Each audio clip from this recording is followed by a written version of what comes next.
Perkenalkan, nama saya Jovan Kanova Saida, saya dari Prodi PAI 4B. Baik, hari ini kita mau berbicara tentang 3 struktur manusia menurut Sigmund Freud. Menurut beliau, psikologis manusia terbagi dari 3 elemen yang dimana ketiganya ini saling berkesinambungan. Elemen-elemen tersebut diibaratkan seperti bongkahan es yang berlayer, yang dimana apa yang terlihat di permukaan hanya sebagian kecil dari permukaan lainnya. Struktur psikologi yang pertama yaitu id. Id adalah kebutuhan alami manusia yang ada pada sejak lahir, seperti halnya makan, minum, istirahat, buang air. Bahkan kebutuhan seks juga adalah kebutuhan dasar alami manusia. Id bekerja pada prinsip kesenangan, yang mana apabila kebutuhan-kebutuhan dasarnya tidak terpenuhi, maka akan menimbulkan kecemasan, ketegangan, maupun kemarahan. Lanjut pada struktur yang kedua, yaitu ego. Ego adalah cara id dalam menghadapi realita. Ego bekerja pada reality principle atau prinsip realita, yang dimana keinginan-keinginan yang dipenuhi bisa dilakukan lewat cara yang bisa diterima di dunia nyata.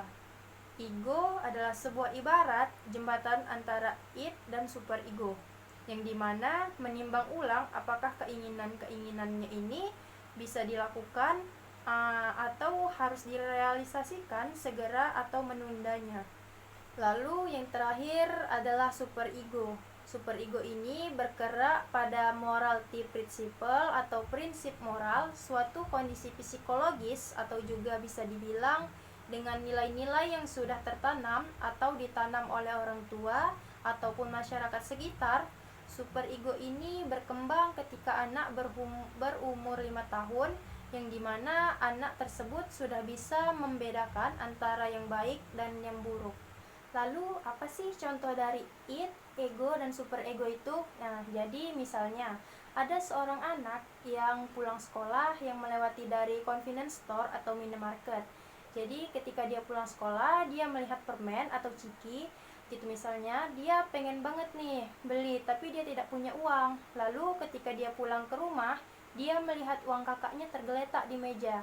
Dari situ egonya mulai main, apakah dia segera mengambil tanpa seizin kakaknya atau menunda keinginannya.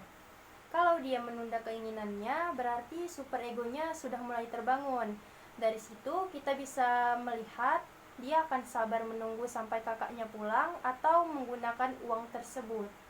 Jadi id, ego, dan superego itu adalah 3 elemen yang tidak dapat dipisahkan. Ketiga elemen ini tersebut sangat dinamis dan sangat berinteraksi dalam mempengaruhi perilaku dan sifat individu seseorang.